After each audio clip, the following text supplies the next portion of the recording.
From the Library of Congress in Washington, D.C.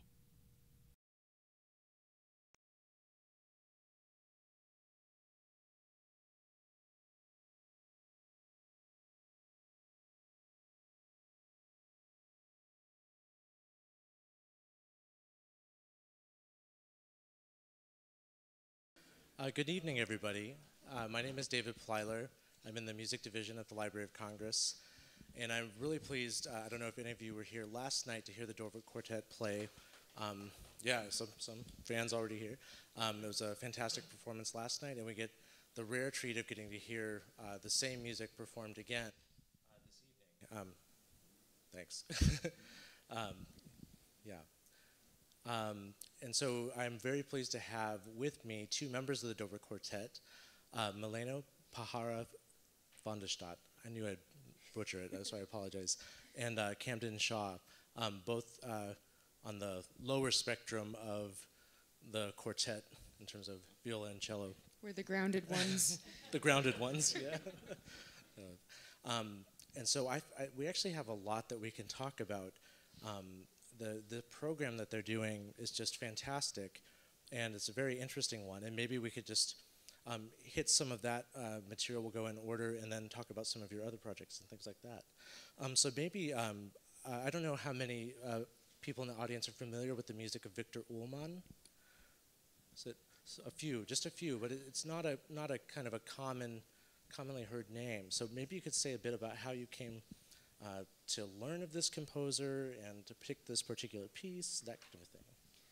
Well, we hadn't really heard about him much, if at all, until, was it 3 or 4 years ago, maybe? A presenter out in Santa Fe, Mark Nykrug, who has us over at his summer festival, said to us that there was this list of quartets that were very dear to him that people never performed, and he sent them to us and said, would you consider playing one of them? We started listening to them, and we came across Victor Ullmann Quartet number 3 and listened to it and just loved it immediately.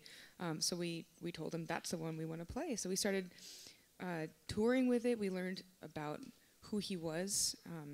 He was a victim of Auschwitz, and the piece he actually wrote while he was interned at Theresienstadt, the propaganda camp, and I think a dear friend of his convinced him to leave behind all his work when he was being deported, the day he was being deported to Auschwitz.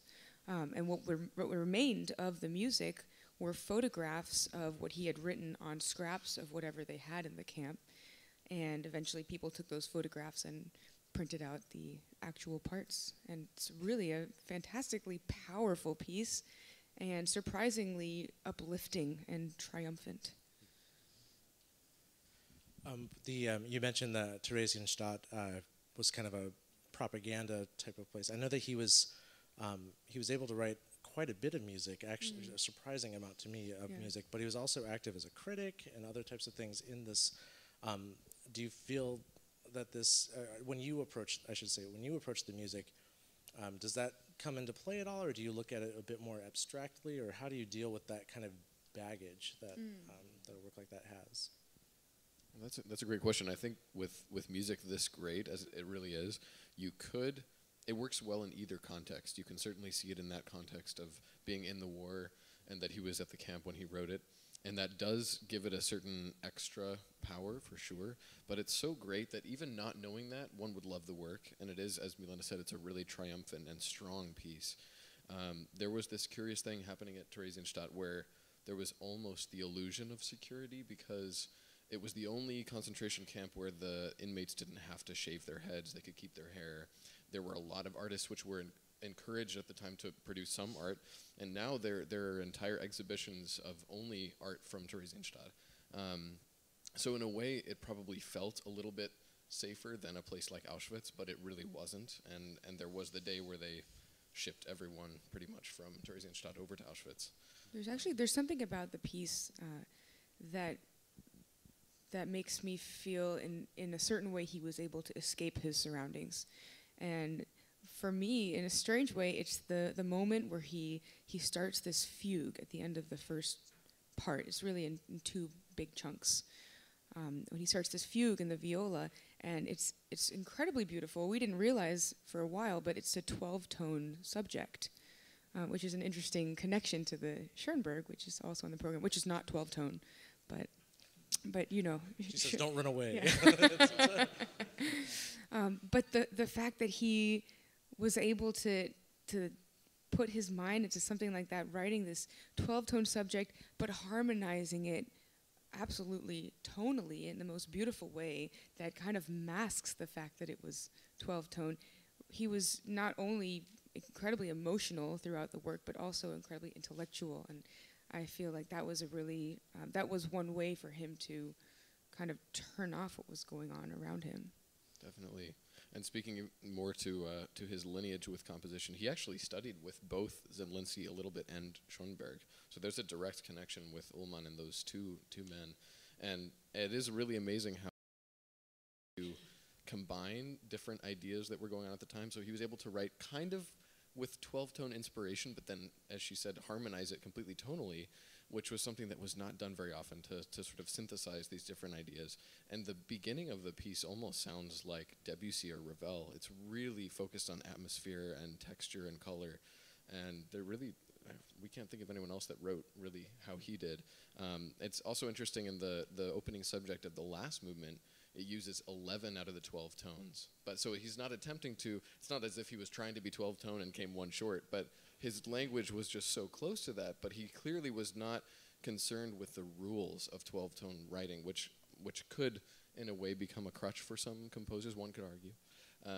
So it's interesting that he was very open to these concepts, but was certainly not imprisoned by them as ideas. Yeah, I would say, though, that there's definitely a sense of kind of, it seems highly structured to me, the way that he puts things together, and maybe there's more of a kind of a harmonic affiliation with Berg or somebody like that, and bringing out some of that romantic lineage of that type of process. I think the time that he was studying with Schoenberg was 1918 or 19 or something like that.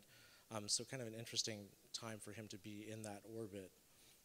But yeah, as you're right. I mean, that makes it kind of a poignant connection to these two people. And with Zemlinsky, his relationship, I think he was actually his employee for a time as a chorus master and repetiteur, and so at least I think for quite a period of 5 years or something like that. But yeah, so speaking of Schoenberg, I should just mention, for those of you who don't know, the Library of Congress has the manuscripts, the holograph manuscripts of, I believe, every work of Schoenberg for string quartet. And so this includes at least the ones that are extant. And we don't have some of the movement fragments, the early ones, so I just disqualify everything I just said. But we do have the 1897 one, which is they're playing and which is on display tonight in the cases, so be sure to check that out. But you know, it is kind of, it's one of his pieces without an opus number. What drew you to it, and how did you kind of come into the orbit of this particular piece? Well, for one thing, we were already planning on playing the Zemlinsky quartet, and we really wanted to be able to pair it with something from Schoenberg because of their close and complicated relationship with one another. And then thinking about a piece of Schoenberg's that not only would provide a lot of contrast to the Zemlinsky, but also just kind of a glimpse into a part of Schoenberg that people don't usually hear, was just very fascinating to us. To me, it almost leaves up the page. The piece was written in 1897. I think the American quartet was written in 94 or something like that. So people usually think it's Dvorak when we play it. Yeah, it sounds like the first and final movements. It just rings at the beginning, at least. It rings of Dvorak. But yet, there's. Have you played as a quartet the other quartets of Schoenberg? Not yet. I can't wait.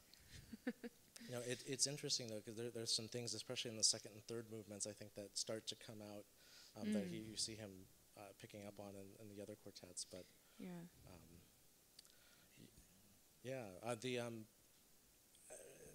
Is it unusual? So surely you played a lot of the Dvorak quartets and things like that. Are there any distinctions from this piece, or is it more like should we think of it as this is a piece that he wrote when he's 23 years old, kind of still in training, or is this a piece where... you even hear for me, it sounds like there's a lot of Brahms in this Schoenberg quartet as well, and it just not even harmonically, but also there are certain figurations. Almost feels like that part in the end of the last movement feels like he's quoting Brahms almost, and I think it's him finding his own voice amidst all the inspirations he had. He didn't really have any actual formal training as a composer, with the exception of his mentorship from Zemlinsky, who was 3 years older than him. And which in this case was particularly important for this piece. Yes, yeah, Zemlinsky gave him a lot of pointers throughout the scope of his writing that piece, and I think also suggested taking things out and kind of basically helped him finalize the piece, although it wasn't published until after he died. And the one of the interesting things about this, we don't have I'm not aware of the original manuscript being there for the version that he had before he went to see Zemlinsky, which would be very curious to see. But this is the version that we have out here is the one that he arrived at after having worked with Zemlinsky. One of the things that we were noticing just looking at this manuscript a few minutes ago was how meticulous and beautifully written it is, just in terms of the handwriting itself.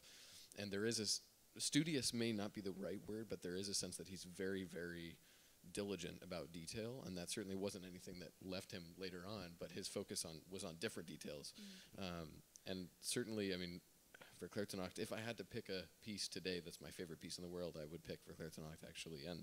And it's hard to explain a human brain being able to produce something like that so early, and he clearly was exhibiting an immense amount of talent and understanding of beauty, and this piece is really interesting in that sense that he really shows a great understanding of what's beautiful. And there's some moments in the last movement that really take you by surprise with their clarity and transportiveness. It's an amazing work. It really is. It seems like it's hinting towards Verklaerte Nacht in some different passages, and definitely.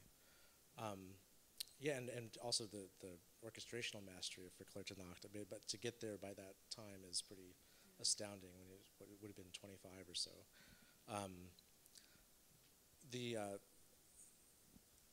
The second half of the program features a composer that we should hear more of. We just don't. Alexander von Zemlinsky, or just Zemlinsky. And as Milena mentioned, he had a mentorship role to Schoenberg, but also as a good friend. And of course, they had a complicated relationship. We can get into that, but we don't have to, in terms of how that played out over the years. But maybe looking at the relationships between this particular quartet, the second quartet, which is written some 17 years after his first quartet, and not so much the Schoenberg piece, but Schoenberg himself. What do you? Maybe you could speak to that a little bit. Well, to me, the Zemlinsky quartet shows an extreme fondness and admiration for Schoenberg. The way that he writes it, the way that, first of all, just even centering the structure and the key, all based on Schoenberg's first quartet. This isn't the one we're playing, it's the one right after that. And the very obvious references to Verklaerte Nacht, which I think he apparently told Schoenberg at one point that he thought it was beautiful, even though it was a little bit cheesy, which is just shocking to me because it's one of the most transcendent works I've ever heard.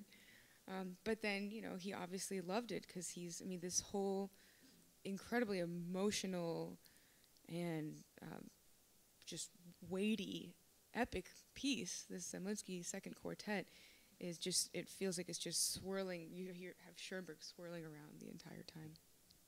Yeah, there's something really palpable in the structure too, that the whole last page of the Zemlinsky feels so similar to the last page of Verklaerte Nacht, and some of the moments in the coda, it's almost like when you've known someone really well and you just find out that they have an identical twin, and then you're looking at the twin and it's like everything's a little bit different, but you're still reminded of them.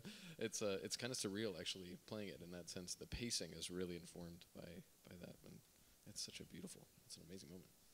And I might say this might be a little bit irreverent to say, but in some ways you could say that this second quartet of Zemlinsky is more radical than Schoenberg's second quartet, which has the soprano solo, and this is something that he was very much, it dates 7 or 8 years before it, I think, when he had the second quartet. But the fact that it's this, while it is a multi-movement-ish kind of piece, it has this sort of single large span that he's kind of going across in a way that, to me, is pretty darn convincing. To me, it seems like a major accomplishment. But I would say, just from listening last night, I don't know if I've mentioned this to you, but in many recordings, I feel that the complexities of the work are focused on in a way that takes away from some of the, doesn't allow kind of the inherent beauties of it to come through. And I think that you play it with great clarity, and so it's really a pleasure to hear this live, and I think that you'll really enjoy it. We have anything else to say about Zemlinsky, or should we? Have you played any of his other quartets? No, I listened to my fiance is also in a string quartet, and they are big champions of Zemlinsky's, actually, and they perform the entire cycle, which is 4 string quartets, but I've gotten to hear them do that a few times. Oh, cool. And I like listening to their recording of it. Well, maybe you could tell us a bit more about, I know you have a lot of things going on right now with lots of touring and stuff, but maybe some repertoire that you have coming up, or we could also talk a bit about your documentary that you're working on and things like that. Anything you'd like to talk about, I'd be curious to hear. Yeah, that's true. No, I mean, the documentary is a really exciting project we've been working on now for more than a year, and we've had, I could say crew, but now they're like really good friends that have followed us around. Well, the director, he's actually based here in D.C., and he's one of my personal oldest family friends, but he's a fantastic director. He made a movie years ago that I would encourage everyone to go see called Chops.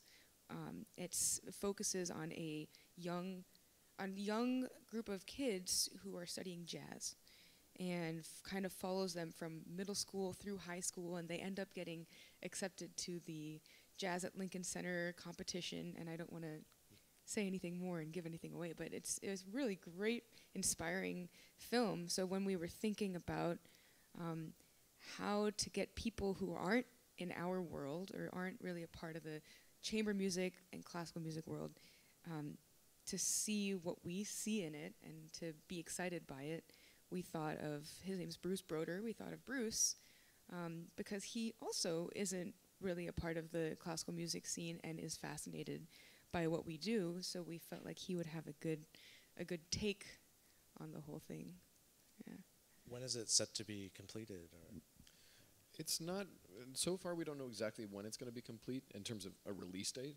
But Most the of editing the has started. Has begun. Yeah. So almost all of the footage at least has been taken. If they need something else that they feel like, for instance, one of the things Bruce mentioned is that can happen often in a documentary is you catch everyone talking about something and then you realize you never have any footage of it.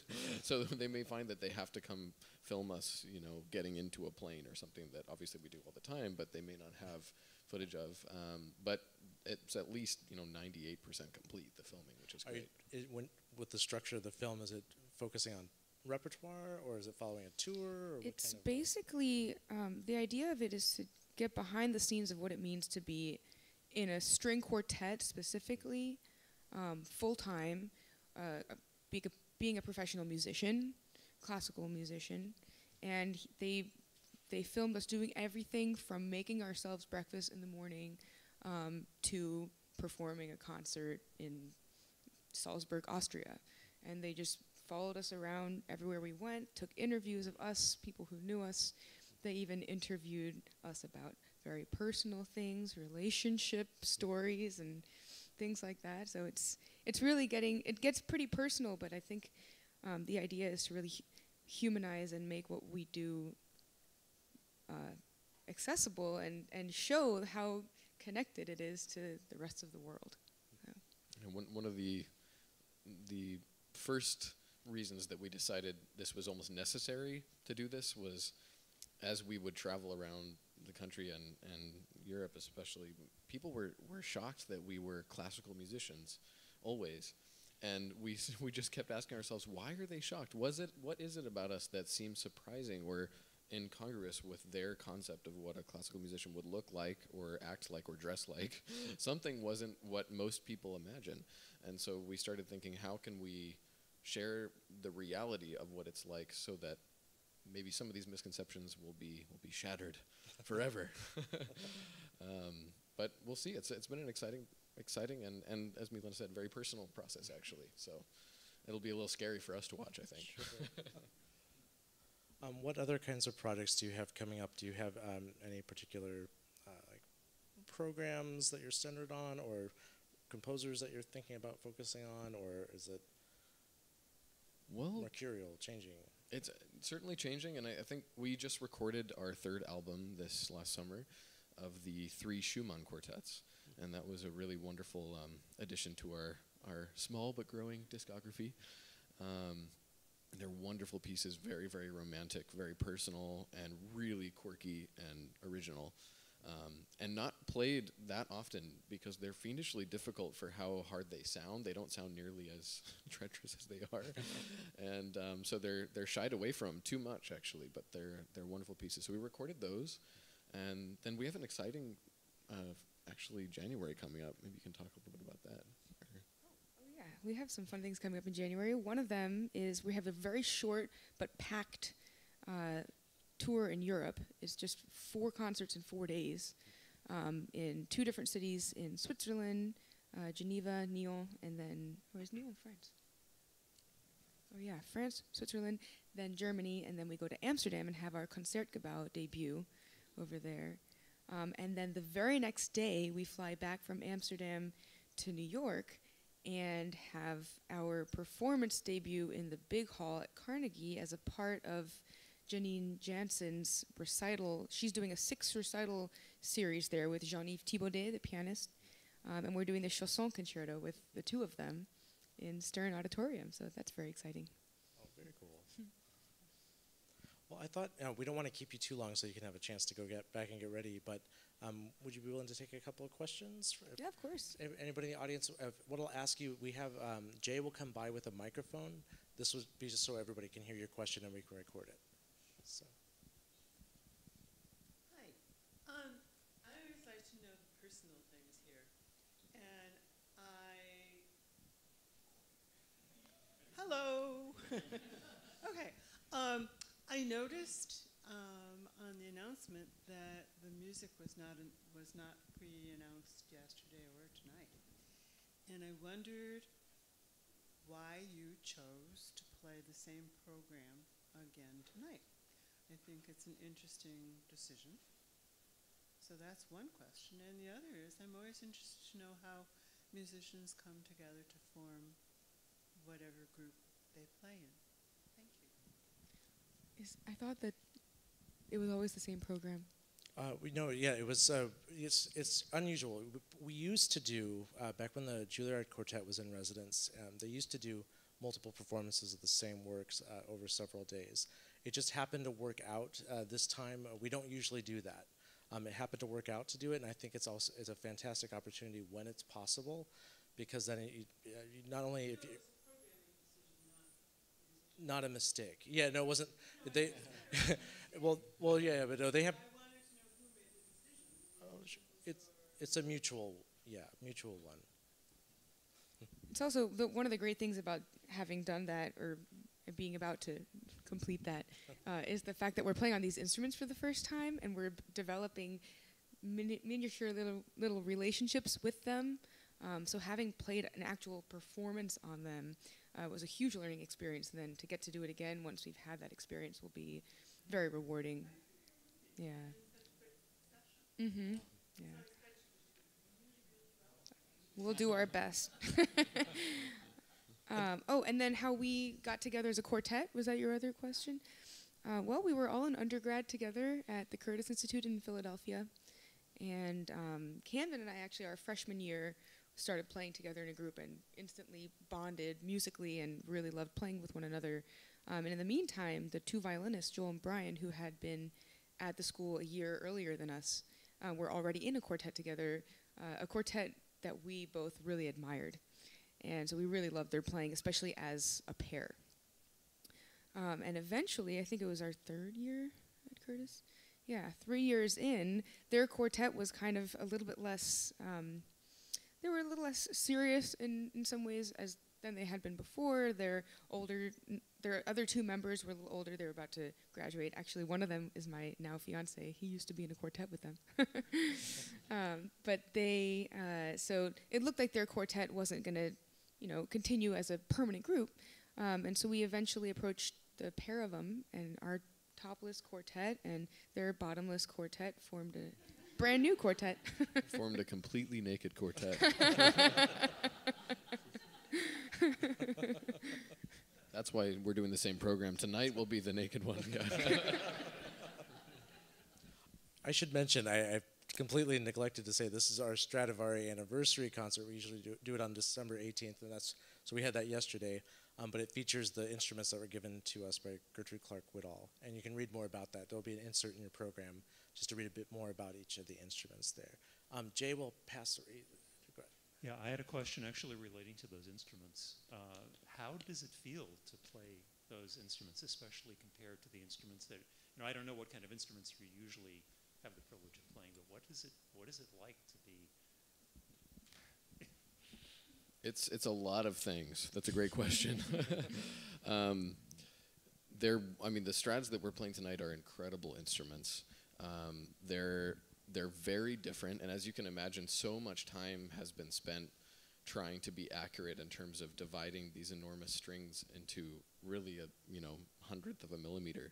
So what's really hard is trying to do that well on an instrument where all the dimensions are different, and that's something that we're all, adjusting to a new instrument is very difficult in that sense, because your instincts of where things are wrong. So you have to sort of open up your mind to where B natural might be, and I actually think though I was noticing that it changes the way I think your brain conceives of the fingerboard when you're thrown into a new instrument kind of situation, because instead of thinking in absolutes of where things are, you're a little bit more exploratory.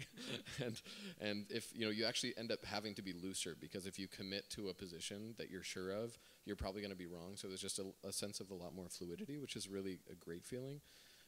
The cello, just from my perspective, playing that is enormous. It's very large, and so it has a lot of different challenges that I'm not used to with mine. Some of my fingerings I had to change because I actually couldn't reach them anymore, and things like that. But it also has the best C string I've ever heard on a cello, so it's really fun, and I don't really care about the challenges. It's great. With the other instruments, the violins and the viola, one big difference for me, and this is for when you play any instrument you've never played before, is how close the instrument is to your ear, and the sound that is coming out is so distinctly different from what you're used to. I've played on my viola for almost a decade now, and basically never on another one.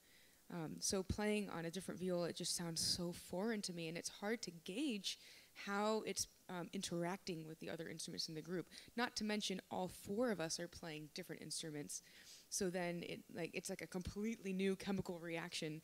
It's not just changing one ingredient; all the four new ingredients, and figuring out how they're responding to one another, how the balance is, what's actually going out to the audience, is very challenging. And I mean, it's a great learning experience, like I said before. It is. I mean, I think we don't even realize just how much of our group sound is defined by the instruments that we play. And so to have that completely changed, where all four of us are on different instruments, throws new assumptions into the mix of what it's gonna sound like. And actually, our manager, who was there last night, it was really cool, and he didn't mean this in a bad way at all, but he's heard us play, so many times in all different venues all the time, and so he really knows what we sound like. And so we asked him, like, what did we sound like? He was like, it was cool, but it was weird, because he's so used to it. Be like, he knows the way that we talk, but suddenly our voices are completely different. So it was really interesting. Yeah, it's fun. I had a question about the Omen, and first I have to say that yesterday was phenomenal, and the opportunity to hear the program again is just incredible. So thanks to you and to the library and all of the people who made it possible. This is a real treat. Thank you. But I have to ask about your description of Ullmann, as the Ullmann piece as triumphal, and I know that when you learn to play a piece, you have a different relationship than certainly on a first hearing. And to me, it just left me tingling, and especially with the contrast of the Schoenberg, which was like such a different light color. The Ullmann seemed to me kind of apocalyptic and sort of a primal scream. And I don't know if that, how, and particularly with the CD pieces that you have, which are all kind of a certain emotional feel. I'd like to understand the triumphal part. I want to help listen to this slightly differently tonight. That's a great comment. And the first thing that came to my mind is all different interpretations emotionally and intellectually looking at the manuscript of anything are valid. So, just because we would feel one way and it has a different reaction from someone else is completely valid. I really like your description of it though, and I completely agree actually. I think when we're thinking of it as triumphant, one of the things that I know we talked about was that you can tell he was not afraid. So there's a real strength there that's quite surprising and very strong. And so yeah, it's not a happy triumph necessarily, but it's really potent, and it's almost like this raging fire that's just not. You don't feel defeated at the end of the piece, even though it is heartbreaking. You feel empowered. Yeah. But I completely agree with your response to it. Absolutely.